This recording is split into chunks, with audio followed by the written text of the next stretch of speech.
죽어가던 남자가 사랑하는 여인의 집에 나타났습니다.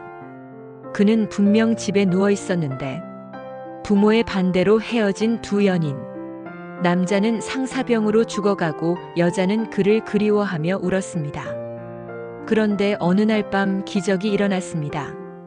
오늘은 최치원의 신라 수의전에 기록된 생과 사를 넘나든 사랑 이야기를 들려드립니다. 신라 시대 최항이라는 청년이 있었습니다. 그는 양반 집안의 자제였지만 신분이 낮은 기녀 성남을 사랑했습니다. 성남은 아름다웠습니다. 하지만 그보다 더 매력적인 건 그녀의 재주였죠. 노래를 잘 불렀고 시를 지을 줄 알았으며 무엇보다 마음이 고왔습니다. 최항은 성남을 만날 때마다 행복했습니다. 당신과 함께라면 어디든 좋소. 저도 그래요. 도련님 두 사람은 진심으로 사랑했습니다. 하지만 신분 차이가 문제였습니다. 최항의 부모는 아들이 기녀와 만나는 것을 반대했습니다. 내가 무슨 짓을 하는 거냐? 어디 천한 기녀와. 어머니 하지만 안 된다. 당장 그만둬라. 최항의 어머니는 단호했습니다. 그리고 그를 집에 가뒀습니다. 최항은 성남을 만날 수 없게 되었습니다. 집에 갇혀 밖을 나갈 수도 없었고 성남에게 소식을 전할 수도 없었습니다. 성남도 마찬가지였습니다. 그녀는 매일 최항을 기다렸지만 그는 오지 않았습니다. 왜 안 오시는 걸까? 나를 버리신 걸까? 성남은 슬펐습니다. 하지만 그보다 걱정이 더 컸습니다. 혹시 무슨 일이라도 생기신 건 아닐까? 최항은 점점 야위어 갔습니다. 밥을 먹지 않았고 잠도 자지 못했습니다. 오직 성남 생각뿐이었죠. 성남. 그는 혼자 그녀의 이름을 불렀습니다. 부모님은 걱정했습니다. 그러나 완고했습니다. 정신 차려라. 저런 천한 것 때문에 내 인생을 망치려는 거냐? 어머니, 저는 성남 없이는 살 수 없습니다. 말도 안 되는 소리. 시간이 지나면 잊힐 것이다. 하지만 최항은 잊지 못했습니다. 날이 갈수록 그는 더 심하게 앓기 시작했습니다. 의원이 불려왔습니다. 도련님의 병은 마음의 병입니다. 그럼 어떻게 해야 하오? 환자가 원하는 해주셔야 합니다. 그렇지 않으면. 의원은 말끝을 흐렸습니다.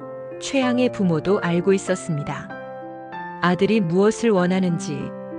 하지만 그들은 고집을 꺾지 않았습니다.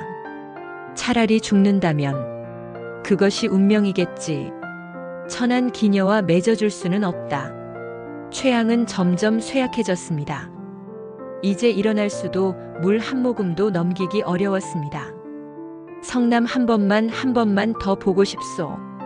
최항은 혼잣말로 중얼거렸습니다. 그리고 어느 날 밤이었습니다. 최항의 숨이 거의 끊어질 즈음 그 시각 성남의 집에서는 성남이 홀로 앉아 울고 있었습니다. 도련님 어디 계시나요? 무슨 일이 생기신 건가요? 그녀는 불안했습니다. 왠지 모를 불길한 예감이 들었죠. 그때 문 두드리는 소리가 들렸습니다. 누구세요? 대답이 없었습니다. 하지만 문 두드리는 소리는 계속되었습니다. 성남이 문을 열었습니다. 그리고 그녀는 비명을 지를 뻔했습니다. 도련님. 거기 최항이 서 있었습니다. 하지만 뭔가 이상했습니다.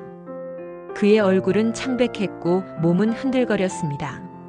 마치 지금 막 무덤에서 나온 사람처럼. 성남 보고 싶었소. 최항이 힘없이 말했습니다. 성남이 그를 부축했습니다. 도련님, 어떻게 오셨어요? 이 야밤에. 나도 모르겠소. 그냥 당신이 보고 싶어서. 정신을 차려보니 여기 있었소. 성남은 최항을 방 안으로 들였습니다. 그는 그녀의 품에 쓰러졌습니다. 성남 당신만 있으면 나는 살 수 있소. 성남이 울며 그를 안았습니다. 도련님 제가 있어요. 제가 여기 있어요. 두 사람은 밤을 함께 보냈습니다. 최항은 성남의 곁에서 처음으로 편안히 잠들었습니다. 다음 날 아침이었습니다. 최항의 집에서는 난리가 났습니다. 도련님이 사라졌습니다. 하인들이 소리쳤습니다. 최항의 어머니가 아들의 방으로 달려갔습니다. 그런데 이상했습니다. 최항은 침상에 누워 있었습니다. 어젯밤 그대로. 뭐? 여기 계시잖아. 어머니가 화를 냈습니다. 하지만 자세히 보니 정말 이상했습니다. 최항은 깊은 잠에 빠져 있었습니다. 마치 혼이 빠져나간 것처럼. 그리고 얼굴에는 미소가 떠올라 있었습니다. 죽어가던 사람의 얼굴이 아니었습니다. 이게 무슨 일인가?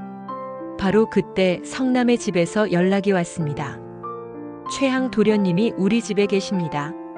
최항의 부모는 황급히 성남의 집으로 갔습니다.